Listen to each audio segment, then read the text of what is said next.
Mis en examen pour homicide et blessure involontaire, Pierre Palmade va-t-il être placé en détention? La Cour d'appel de Paris devant rendre sa décision ce lundi 27 février, de nombreuses villes s'interrogent, faut-il maintenir la programmation de sa pièce Il Saïm?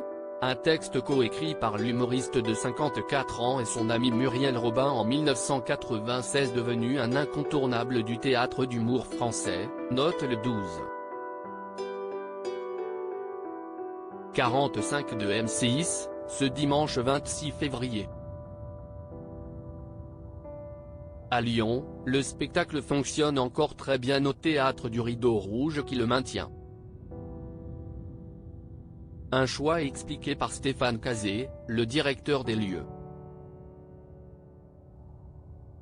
Il ne faut pas voir dans notre attitude un soutien ou un acte politique, ou je ne sais quoi au juste, commence-t-il par déclarer à nos confrères. On est juste là pour proposer un spectacle humoristique que le public plébiscite.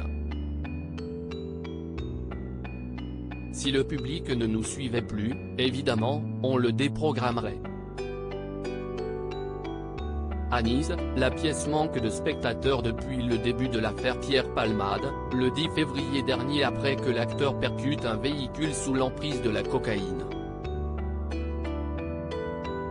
Un terrible accident de la route faisant 3 blessés graves et une jeune femme de 7 mois y a perdu son bébé de 7 mois.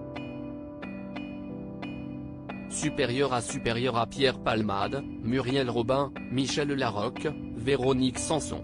Les femmes de sa vie et l'affaire Pierre Palmade trop grave pour maintenir le spectacle à partir du moment où il y a eu l'accident, on n'a plus du tout eu de réservation donc on a préféré annuler la pièce et la reprendre fin mars en espérant que l'histoire se tasse un peu et que les gens préfèrent le texte que la personne, explique à nos confrères Coralie Russo, comédienne de la troupe Série Illimitée.